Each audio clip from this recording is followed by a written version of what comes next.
రైతు సమస్యలను కేంద్ర రాష్ట్ర ప్రభుత్వాల దృష్టికి తీసుకెళ్లేందుకే ఎన్నికల బరిలో నిలిచామని నిజామాబాద్ కర్షక అభ్యర్థులు తెలిపారు.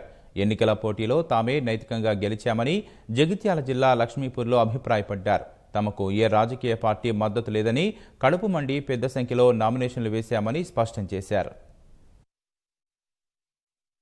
నైతికంగా పసుపు రైతులము విజయం సాధించినట్టే. 178 మంది నైతికంగా ఎవరు విరమించుకోకుండా ఉన్నామంటేనే అసలు కేంద్ర ప్రభుత్వానికి రాష్ట్ర ప్రభుత్వానికి తెలియజేసినట్టు.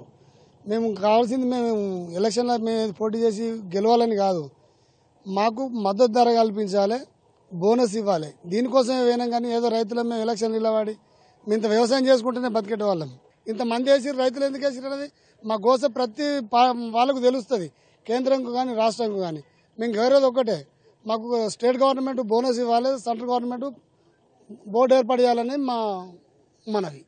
కాకపోతే ప్రభుత్వం దృష్టికి పోవాలి, రైతులకు కూడా ఓట్లు పడదాయి కదా, వాళ్ళకు కూడా ఒక మంచిగా ఉన్నది అనే ధోని కొద్దీ పడాలని చెప్పి ధోని కొద్దీ మేము వేసినాం. అసలు మేము వెళ్తామని కూడా కాదు, కాకపోతే మాత్రం ప్రభుత్వానికి నిరసన తెలపడానికి మేము ఈ ఎంపీ నామినేషన్ చేయడానికి కరెక్ట్ జరిగింది కాబట్టి అందుకోసమే చేసినాం. మేము మా రైతులందరూ మనిషికి ఒక 100, 200, 500 తలా ఇన్ని సంఘం తరపున ఇస్తే మేము వేసినాం నామినేషన్. అంతే తప్ప మేము వ్యక్తిగతంగా వేసింది కాదు, ఏ పార్టీకి అనుకూలంగా కాదు మాత్రం కాదు. ఇది ఎంతవరకు అంటే కేటీఆర్ గారు అనేది మాత్రం 100% తప్పది. కానీ మీరు వచ్చి చూడండి, కావాలంటే మేము రైతులమా కాదా అనేది. ఇంతవరకు 178 మంది ఉన్నాం కదా, ఇప్పటికి కూడా మేము ఛాలెంజ్ చేస్తున్నాం.